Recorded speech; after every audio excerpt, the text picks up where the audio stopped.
నమస్కారం అండి. నా పేరు బోరాడు శ్రీనివాసరావు.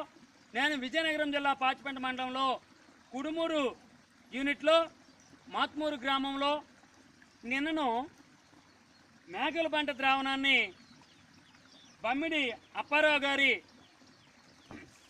ఫీల్డ్లో ఒక అర్ధ ఎకరము ఫీల్డ్లోను పిచికారీ చేయడానికి గాను మేకల పంట ద్రావణాన్ని నిన్ను తయారు చేశాము.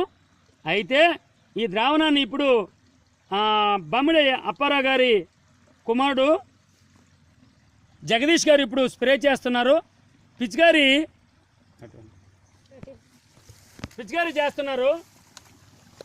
ఈ పిచికారీ చేస్తుంది ఏంటంటే దీనివల్ల పోషకాలు అందుతాయి. అదేవిధంగా ఇది నియమాస్త్రము మరియు బ్రహ్మాస్త్రానికి ప్రత్యామ్నాయంగా ఉపయోగపడుతుంది. ఈ మేకల పంట ద్రావణాన్ని పిచికారీ చేయడం వల్ల ఎరువు వేసినట్టు అవుతుంది. అదేవిధంగా పురుగుల నివారణ కొరకు కూడా ఉపయోగపడుతుంది. కాబట్టి రైతు సోదరులందరూ కూడా ఈ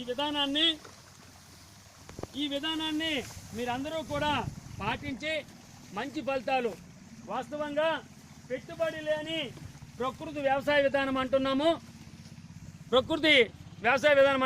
పెట్టుబడి లేని ప్రకృతి వ్యవసాయ విధానమని.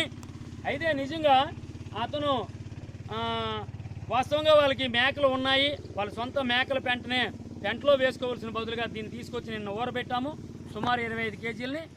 దాన్ని ఈరోజు పిచికారీ చేస్తున్నాము. దీనివల్ల ఉపయోగం ఏంటంటే సహజంగా మన ఆరోగ్యము, మన తాలూకా సంపాదన కొరకు అత్యాశ పడిపోయి చాలామంది రైతులు, చాలా లక్షలాది మంది రైతులు ఈ కెమికల్ వ్యవసాయం చేస్తున్నారు. అది ఈరోజు మనకి అవసరం లేదు. ఎందుకంటే మనకి వ్యాధి నిరోధక శక్తి కావాలి అని అనుకుంటే ప్రకృతి వ్యవసాయ విధానంలో పండించిన ఉత్పత్తులను మాత్రమే ప్రతి ఒక్క వ్యక్తి కూడా స్వీకరించాలి.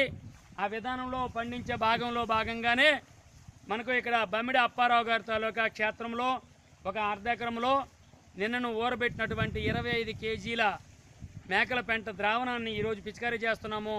ఇది చాలా సులభతరమైనటువంటిది. ఇది ఇతర పురుగుల నివారణకు ఉపయోగపడుతుంది. అదేవిధంగా బలాన్ని కూడా చేనికిస్తుంది. కాబట్టి ప్రతి ఒక్క రైతు సోదరీమణులందరూ కూడా, రైతు దేవుళ్ళందరూ కూడా ఈ విషయాన్ని గ్రహించి తప్పనిసరిగా చేయండి. మనము చేస్తున్నటువంటి ప్రక్రియ తాలూకా ఫలితమే మన ఆరోగ్యము, ఆస్తి అన్నీ కూడా. రకరకాల ఆస్తులు సంపాదించిన ఆరోగ్యం పోతే ఏం చేయలేం. కానీ ఆరోగ్యాన్ని సంపాదించాలంటే ఏకైక మార్గం ప్రకృతి వ్యవసాయ విధానం. కాబట్టి ఈ ప్రకృతి వ్యవసాయ విధానంలో అందరూ కొనసాగుతారని కోరుకుంటూ సెలవు తీసుకుంటాను. జై హింద్, జై గోమాత, జై భూమాత.